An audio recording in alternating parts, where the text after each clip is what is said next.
Good morning to all dear students. Anu sir की maths की class में आज आपका स्वागत है। वंस अगेन हम आपके पास आए हैं गाला पेपर का सेकंड पेपर लेके। सेकंड पेपर का सॉल्यूशन हम यहाँ पे करने वाले हैं।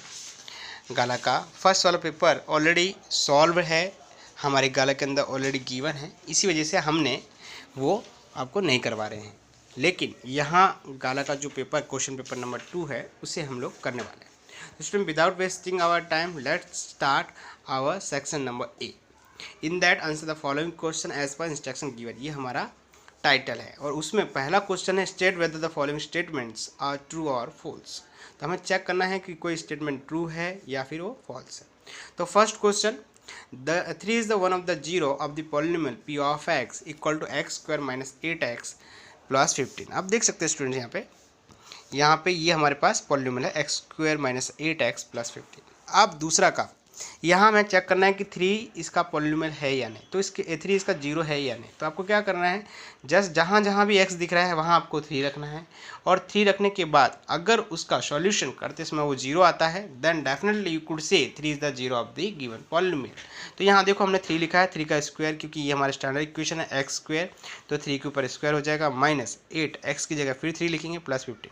नाउ 3 3 जा 9, 8 3 जा 24, माइनस वाला साइन वैसे का वैसा आएगा, 15 भी वैसे का वैसा। अब प्लस वालों को हम पहले ऐड करेंगे, 9 प्लस 15 24 और माइनस 24। नाउ प्लस माइनस 24 हो जाएगा 0। तो ये हमारा स्टेटमेंट कैसा स्टूडेंट ट्रू है, ठीक है।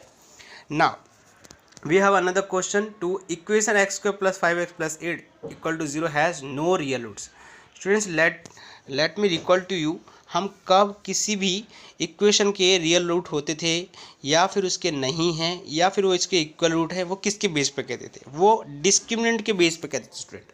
आपको याद होगा d equal to B square minus 4ac, ये हमारा पास फॉर्मूला है बी स्क्वायर माइनस 4ac।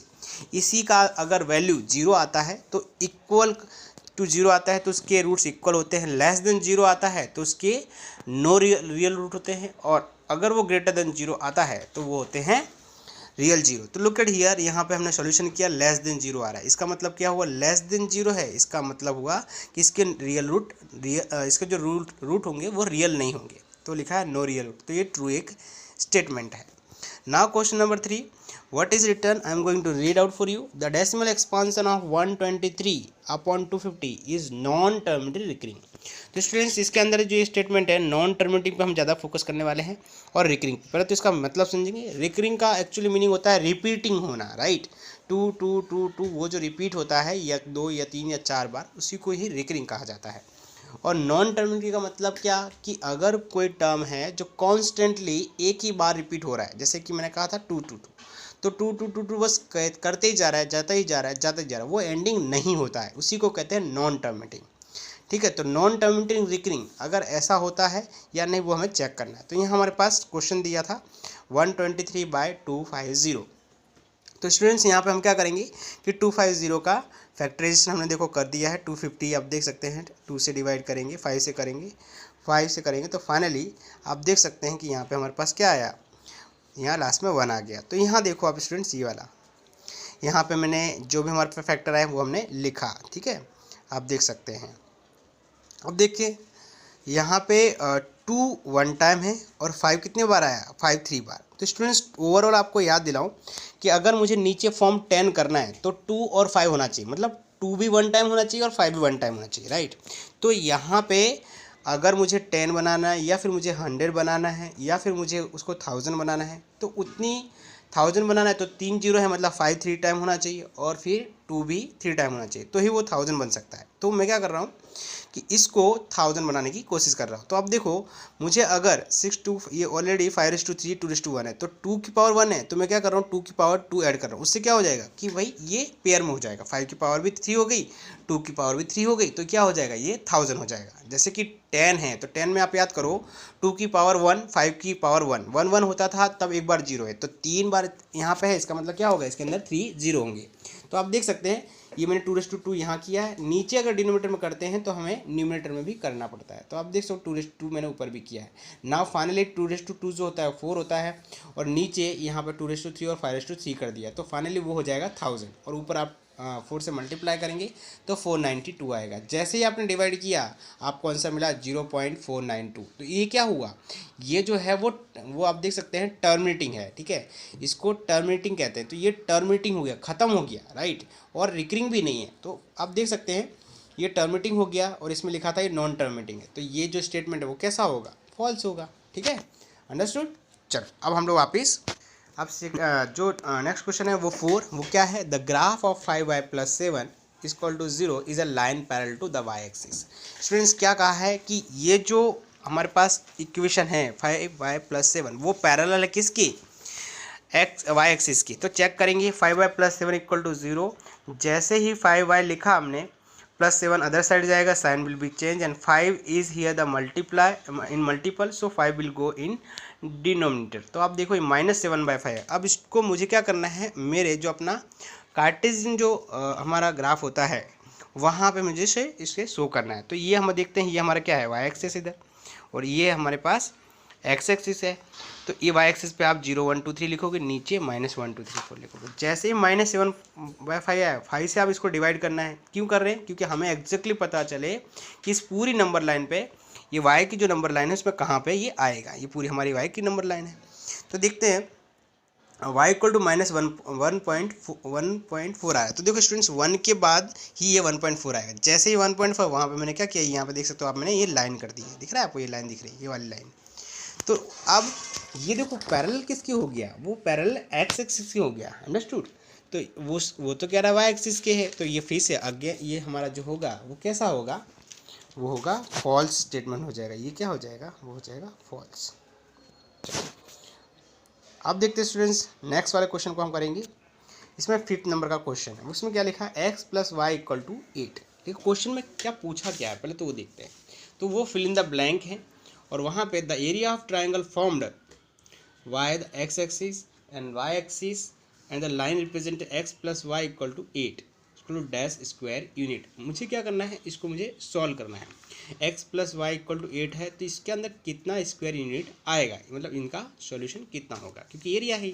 तो उसके लिए क्या करना पड़ेगा, उसके लिए हमें सॉल्यूशन करना पड़ेगा, हमें चेक करना पड़ेगा कि ये हो सकता है कि नहीं। तो हम क्या कर सकते हैं, चेक करते हैं। देखो हम पहले वैल्यू इस तरह से रखेंगे जिससे क्या है सॉल्यूशन हो सके। देखो हमारे पास ऑप्शन है 1 से लेके 7 तक रख सकते हैं, लेकिन मैंने यहाँ पे पहले चूज़ किया ओनली 0, जिससे सिंप्लीफाई हो जाए और हमारा जो आंसर आए वो किस में आए, होल नंबर में, लाइक 0 1 2 3 4। हमें फ्रैक्शन में नहीं चाहिए, -2/3 आएगा तो हमें टफ हो जाएगा, इसलिए नहीं चाहिए, अदरवाइज हम वो भी कर सकते हैं। तो मैंने जितने भी यहाँ पे नंबर चूज़ किए हैं वो कैसे किए हैं, वो देख सकते हो आप, होल नंबर वाले। मैंने यहाँ पे 0 लिया, x की जगह आप 0 रखते हैं तो y की जगह क्या हो जाएगा, 8 हो जाएगा। और अगर x में 8 रखोगे, आप इक्वेशन में 8 रखोगे तो y की जगह क्या हो जाएगा, 0 हो जाएगा। तो आप देख सकते हैं यहाँ पे मैंने सॉल्यूशन किए, ये हमारे पास दोनों सॉल्यूशन किए हुए हैं। अब एरिया ऑफ OA भी जो होता है वो क्या होता है, half base into altitude, right. क्या होता है, हाफ बेस इंटू एल्टीट्यूड।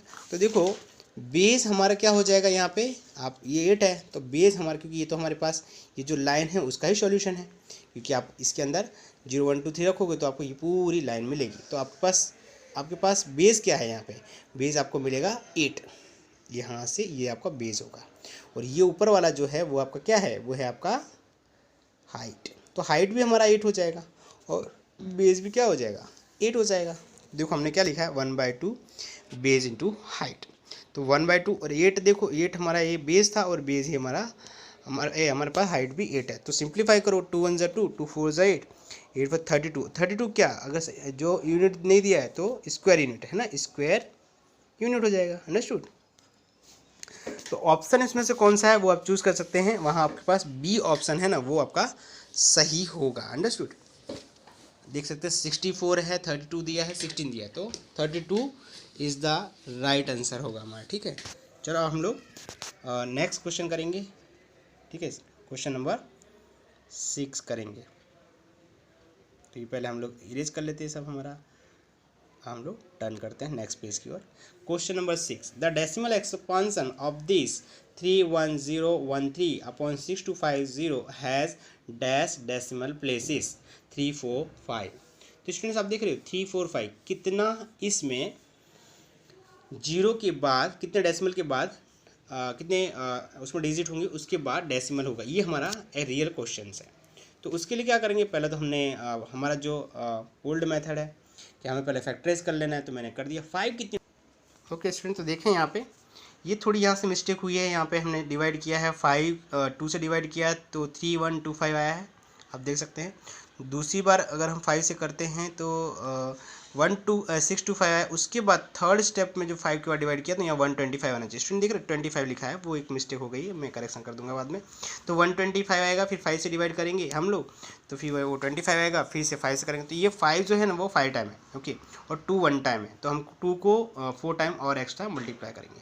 लेकिन बस हमें बस इतना तक काम हो गया। अगर ये पार्ट हम नहीं भी करेंगे तो भी चलेगा, क्योंकि उस समय सिर्फ हमें क्या करना है, बताना है कि उसकी कितने डिजिट के पहले डेसिमल आएगा। तो भाई 5 के ऊपर 5 पावर है, इसका मतलब क्या होगा, 5 डिजिट के पहले डेसिमल आएगा, तो 5 is the final answer. Question number 7 देखेंगे, what is return the distance of the point -5 12 from the origin is dash unit. कह रहा है ओरिजिन, ओरिजिन का आपको पता है 0 0 होता है स्टूडेंट। देखो b = 0 0 हो गया और हमारे पास a जो है वो -5 12 है। अब एज पर we know the distance formula, what is that, a b = √x1 - x2 square plus y1 - y2, ये हमारे पास फॉर्मूला है। लेकिन हमने अगर उसका स्क्वायर कर दिया तो ये जो अंडर रूट होता है वो निकल जाता है। तो ये अब बचेगा x1 - x2 whole square plus y1 - y2 का होल स्क्वायर। अच्छा, x1 की वैल्यू हम जानते हैं स्टूडेंट्स, ये जो टर्म है वो हमारा x1 है, ये हमारा दूसरा वाला ये जो है वो ये हमारा x2, ये हमारा y1 और ये हमारे पास दूसरा वाला है वो y2। तो ये देखो हमने x1 रखा, यहाँ पे आप देख सकते हैं -5, लेकिन क्योंकि x2 0 है, अगर यहाँ पर y हमारे पास y1 जो है वो 12 है, दूसरा -0 है, तो 5 है से होगा 25, 12 का हो जाएगा 144। Now after adding them you could know that 169 answer आएगा, and now you need to do the under root of that 169, so you will get 13, so 13 is the final answer. I hope student you would understand. Now we will do the next question number 8, ठीक है। तो चलो अब question number 8 करते हैं हम लोग। क्या लिखा है क्वेश्चन नंबर 8 में, रीड आउट कर लेते हैं फटाक से। The root of the quadratic equation 4x² - 49 = 0 and the fill in the blanks में दिया है 7n - 7 2n - 2 7/2n - 7/2। तो यहाँ पे हम पहले we already know one identity, that is what, x² - v² in the form of x² - v², we can split into two form. What is that, x - y and another x + y. This is the identity we had already learned in 8th class also. So here we have to just going to apply over here, so we will get the answer. So यहाँ पे देखें 2x² - 7, यहाँ पे हम implies लगाएंगे क्योंकि already यहाँ पे 0 है, इक्वल टू 0 किया, तो इम्प्लाइज का हम लोग क्या करेंगे, सिंबल लगाएंगे, ठीक है। तो हम देखें 4x को हम लिख सकते हैं 2x का स्क्वायर और 49 को लिख सकते हैं 7 का स्क्वायर। नाउ a² - b² के अकॉर्डिंग जो हमारा आइडेंटिटी है उसके अकॉर्डिंग क्या होता है, एक बार प्लस एक बार माइनस, तो 2x - 3 एंड 2x + 7, एक बार माइनस में आएगा एक बार प्लस में आएगा, तो 2x - 7 आप देख सकते हैं हमने किया, फिर तो 2x + 7 किया। अब दोनों को इक्वल टू में 0 करेंगे तो x की वैल्यू -7/2 आएगी एक बार, और एक बार आएगी प्लस में। तो यहाँ देखो प्लस में है पहला वाला, दूसरा माइनस में, तो ये भी हमारा क्वेश्चन खत्म हो गया। 9 वाला देखेंगे, the dash term of the AP 21 42 63 dash is a 210। Option में 10 11 9 कह रहा है कि ये एक प्रकार का कोई टर्म है। तो यहाँ पे हमारे पास AP दिया है स्टूडेंट, देखो AP दिया है, इसका मतलब एरिथमेटिक प्रोग्रेशन है, और आपको पता होगा एरिथमेटिक प्रोग्रेशन की कंडीशन क्या है, उनका डिफरेंस सेम आता है। तो देखो ये हमारे पास 21 है, D हमने निकाला, D का लिए आपको पता है T2 - T2, ये हमारे पास फॉर्मूला है हमारी बुक में, T2 - T1, या फिर आप कहें A2 - A1, मतलब सेकंड टर्म में से क्या करते हैं हम, फर्स्ट टर्म को सबट्रैक्ट करते हैं। तो 42 - 21 करेंगे, वी विल गेट 21। तो डिफरेंस आ गया और हमारे पास क्या आ गया, हमारे पास ये तो गिवन ही था। तो हम क्या कर सकते हैं, 210 फाइंड कर सकते हैं कि कौन सा टर्म है ये 200। तो an = फॉर्मूला जो हमारे पास है, ये हमारा अरिथमेटिक प्रोग्रेशन का कोई भी टर्म फाइंड करने के लिए ये फॉर्मूला है। an = a + n - 1 * d। Now an is already given 210, you have to place it over here, हमने यहाँ प्लेस कर दिया। उसके बाद ये हमारे पास 21 है, n - 1 वैसे का वैसा, d की जगह 21। तो आप देख सकते हैं प्लस यहाँ पे हमारे पास 21 है, वो क्या करेगा, यहाँ जो 21 है वो क्या करेगा, पहले तो मल्टीप्लाई कर दो, 21n हो जाएगा, ये -21, तो प्लस माइनस होने की वजह से आप देख सकते हो ये -20 और +20 कट गए। तो अब 21 यहाँ पे मल्टीपल में है, वहाँ जाएगा डिवाइड में, तो n = कितना आया, 10 स्टूडेंट। तो ये कौन सा टर्म हो गया, हमारे पास हो गया 10 टर्म। अब क्वेश्चन नंबर हम लोग फटाफट कर लेते हैं 10th, और स्टूडेंट्स इसमें आप फटाफट इसको लाइक कर दीजिए, सब्सक्राइब कर दीजिए, जिससे क्या हो कि मैं आपको फटाफट अपडेट देता रहूं और दूसरे पेपर भी सॉल्व करूँगा। अब देखें 10 नंबर का क्वेश्चन है, वो भी मैं सॉल्व करवा देता हूँ, क्योंकि इसके बाद हम लोग दूसरे क्वेश्चंस जो है ना वो दूसरे वीडियो में अपलोड करेंगे। ठीक है, तो 10 नंबर देखें, फटाफट रीड आउट कर लेता हूँ। What is written in triangle P Q R angle Q equal to 90। If P Q ratio Q R equal to 1:1, then P Q ratio P R equal to dash dash dash. And here we have given the fill in the blank 1:2, 1:√2, √2:1। What does it mean? यहाँ हमको बताना है कि इनका ratio क्या होगा। Already angle Q जो है वो 90 देख सकते हैं। I have already drawn here right angle triangle, 1:1 ratio है। तो एज पर द पाइथागोरस थ्योरम आप पी आर हम निकाल सकते हैं, because we have already learn in our 10th standard square of the hypotenuse that is the sum of square of other two side. तो what does it mean? मतलब P R square जो है वो क्या होगा, P Q square plus Q R square, और 1 का square कर देंगे, यहाँ भी 1 का स्क्वायर कर देंगे। देखो हमने किया, फिर 1 का स्क्वायर 1 होता है, 1 का स्क्वायर 1 होता है। पी आर क्या होगा 2, और P R square √2, P R square 2 हो जाएगा, तो पी आर क्या हो जाएगा √2। तो अब हमने क्या किया, पी आर आ गया हमारे पास, और हमने उसने क्या पूछा था, उसने ही पी क्यू और पी आर पूछा था। तो पी क्यू तो रेशियो 1 ही रहेगा, राइट, लेकिन पी आर क्या आ गया √2, तो आंसर क्या हो जाएगा 1:2। Okay students, here we are going to finish our lecture. Okay, PDF you would see in the above, in the link you would see over there we have mentioned the link as well as PDF, so आप description में जाके देख लीजिएगा। Okay students, चलो thank you very much for your cooperating and keep watching. Okay, and as well as you can do some comment, so after reading your comment we could also realize what type of problem are you facing, so in our next lecture we can easily sort it out also. Okay, thank you very much, bye bye.